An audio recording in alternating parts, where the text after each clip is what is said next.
है कि बहुत ही छिछले स्तर की बात हो गई। जो गहरी बात है वो तो आंखों से व्यक्त होती है सीधे, क्योंकि आंखों को छलना सबसे मुश्किल काम है। आप चेहरा बना सकते हैं, हाव भाव ला सकते हैं, पर आंखों के स्तर पर जाके धोखा देना सबसे मुश्किल काम है। इसलिए जो बहुत समझदार लोग होते हैं, जैसे इंटेलिजेंस के लोग होते हैं या मनोविज्ञान के लोग हैं, वो जब किसी से बात करते हैं तो लगातार उसकी आंखें पढ़ते हैं, आई रीडिंग करते हैं। और यदि कोई आपसे बात करते हुए आंख नहीं मिला रहा है, इसके दो तीन में से एक मतलब हो सकता है। एक तो ये कि वो गिल्ट फीलिंग से भरा हुआ है, आपसे नजर नहीं मिला पा रहा। दूसरा ये भी हो सकता है कि वो आपसे बहुत संकोच करता है, क्योंकि आपने उसके साथ सहजता का संबंध रखा ही नहीं है, या उसके अंदर कॉन्फिडेंस की इतनी कमी है कि वो आंख मिला नहीं पाता है। इंटरव्यू बोर्ड में अगर आपने आंख से आंख मिला के बात नहीं की मेंबर से, तो मामला खत्म समझिए एकदम। आंख से आंख मिला के बात करनी, आंख मिला के, आंख दिखा के नहीं। बहुत बारीक अंतर होता है। कई बार लोग आंख मिलाने के जब आंख दिखाने लगते हैं तो, और ये बात केवल महसूस करने वाली कि आंख मिला रहा है कि दिखा रहा है। और आंख से आंख मिलाने का मतलब इतना ही मिलाना है कि इंटरव्यू पूरा हो जाए, ये नहीं कि आंखें चार कर ली वहीं पर, ऐसा नहीं, मतलब आंख मिला के बात कर ली है। तो नुसरत फतेह अली खान की गजल बहुत प्रसिद्ध है ना, आफरी आफरी, जो है उसका एक पूरा छंद आंखों पे है, बड़ा सुंदर है, मैं भूल जाता हूँ उसको बार बार। जिसकी पहली पंक्ति शायद ये है, आंखें नीची हुई तो हया बन गई। हया समझते हैं? शर्म, झिझक, संकोच। संकोच में आंखें झुक जाती हैं। आंखें ऊंची उठी तो क्या बन गई? दुआ बन गई, दुआ। आंखें उठकर झुकी तो अदा बन गई। नोट्स बना लो इसके भी। कोई सामने, आपने कैसे करना, देखिए जरा इसमें क्या लिखा है। और आंखें झुककर उठी तो कदा बन गई। कदा है कि कजा शब्द, मतलब बगावत। आंखें झुककर उठी तो बगावत हो गई, उठकर झुकी तो अदा बन गई, झुक गई तो हया बन गई, उठ गई तो दुआ बन गई। मेरे ऊपर ऐसे करके देख रहे हैं। ऐसा हिंदी के भी एक गीत में ऐसी पंक्ति है, राम की शक्ति पूजा में भी ऐसा है, पलकों का नव पलकों पर प्रथमोत्थान पतन, पहले पलकें उठी और फिर पलकें झुक गई, उठकर झुकी तो अदा बन गई। नायिका भेद के प्रख्यात आचार्य कुछ कहना चाह रहे हैं। जी आचार्य जी उठे, हाँ उठ के बोल दो ना सबको।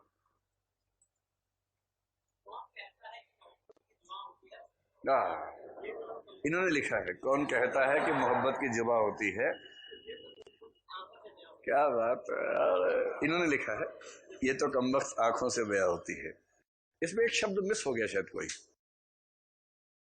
मेरे ख्याल से ये था, ये वो शय है जो आंखों से बया होती है।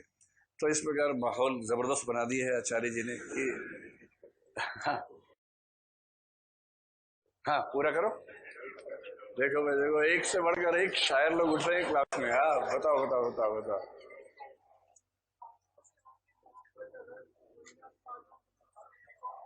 अरे करवा देंगे, चिंता ना करो, करवा देंगे। हाँ, आंखों से होती मोहब्बत अगर तो अल्फाजों को खूबसूरती कौन देता।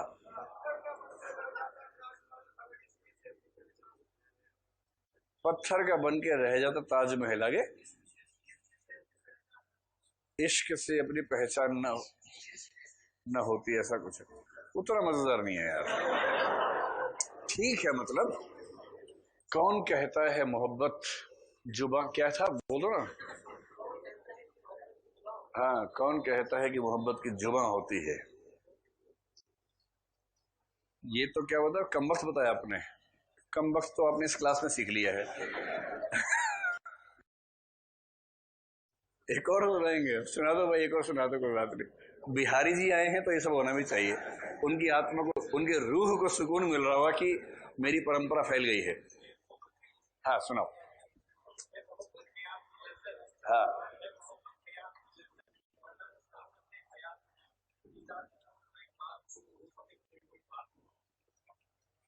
ये कह रही क्या सब। रुको यार, माइक मंगवाते हैं आपके लिए, माइक मंगवाते हैं, ऐसे नहीं हो पाएगा। अच्छा आप भी यार एक माइक दे दो, आज बच्चे ज्यादा मूड में आ गए हैं। रैप, ये बिहारी का रैप बना के गाएंगे, कहा तड़प रिझत खिजत, ऐसा करके कुछ रैप बनाओ। मिल गया, आचार्य जी को मिल गया, फिर से सुनाएंगे खड़े हो गए। हाँ सुना दो। कौन कहता है मोहब्बत की जुबान होती है, ये हकीकत तो निगाहों से बयां होती है। हकीकत तो निगाहों से बयां होती है। बहुत बढ़िया, वो ना आए हो गया, तो... हो गया, हो गया। उनको दो बस आखिरी एक ये सुनाने, बड़ा अच्छा। साहब का नाम क्या है? पीयूष। हाँ सुना दो भाई, अच्छा है मोहब्बत हयात की लज्जत, वरना कुछ लज्जत हयात नहीं। है मोहब्बत हयात की लज्जत, वरना कुछ लज्जत हयात नहीं। इजाजत हो तो एक बात कहूँ, वो मगर खैर कोई बात नहीं। आप सोच रहे हैं कि लिज्जत पापड़ बीच में कैसे आ गया?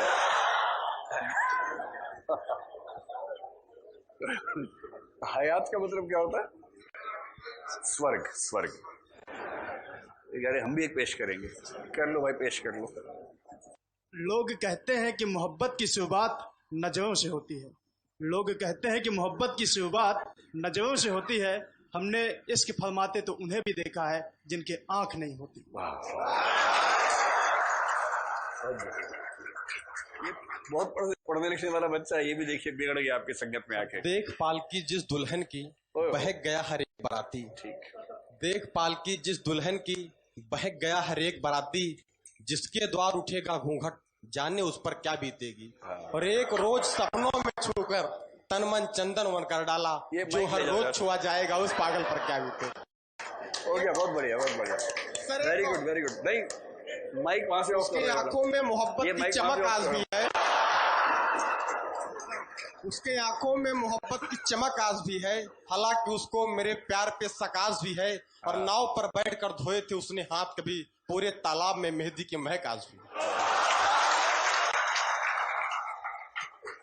हो गया, शांति मिल गई आपको। ये जैसे पद्मावती होगी जरूर वो। नाव पर बैठकर उसने धोए थे हाथ कभी, पूरे तालाब में उसके मेहंदी की सुगंध आज भी है। पद्मावती नहीं होगी। जही दिन दसन ज्योति निर्मयी, वैसा मामला है। लेकिन आज चेहरे पे चमक देखो कितनी है। रोज पढ़ते रहते थे, चमक नहीं आती थी, आज जो चमक आई है ना, ऑल थैंक्स टू बिहारी लाल। ध्यान रखना है।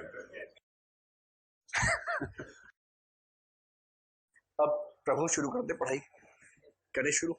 चलिए, आप लोग ज्यादा इसी को बोलते हैं जो छंदों का जय भर हुआ था ना, अराजकता आ गई थी। छंद में मौलिकता, नवाचार ठीक है, पर जब नवाचार अराजकता होने लगे तब समस्या है। अभी हुई नहीं है, बस होने वाली है इसके बाद। अब पढ़ाई कर लेते हैं, लौटिए। तो कहत नटत के मामले में ध्यान रखना है कि इन्होंने बहुत कम वर्णन किए, ब्यौरे बहुत कम दिए, और पाठक से उम्मीद की कि वो खुद ब्यौरे जुटा ले। तो कहाँ की बात है हमें नहीं पता, हम अनुमान करते कोई ऐसा प्रसंग है जहां पर एक समाज बैठा हुआ है। कहत क्योंकि भारतीय समाज है तो हम अनुमान करते हैं कि पुरुष ने ही शुरुआत की होगी बातचीत की। भारतीय समाज में ऐसी बातचीत की शुरुआत करने का ठेका किसको दिया गया है? पुरुष को। तो स्त्रियों से अपेक्षा है कि वो थोड़ा संकोचवती हैं, लज्जावती हैं। कोई लड़की खुद कह दे कि तुम मुझे बहुत पसंद आ रहे हो, नीच टाइप की है तो बहुत ही, ये तो ऐसे ही है, आवारा टाइप की लग रही है मुझे तो वो बड़ा दबाव रहता है लड़कियों पर। अगर मन में आ भी रहा हो तो भी कह नहीं सकते, कहते ही दूसरे निष्कर्ष निकल जाते हैं। तो फिर वेट करते हैं कि ये कहे तो मैं जवाब में हाँ बोलूंगी, ऐसे मैं नहीं बोलूंगी। तो लड़के ने कहा होगा, कहा इशारे से कुछ कहा कि चलो चलते हैं। कहाँ शोक सभा में बैठी हो, चलो बाहर चलते हैं। नायिका के चाचा जी मरे हैं तो वो कैसे चली जाए बेचारी।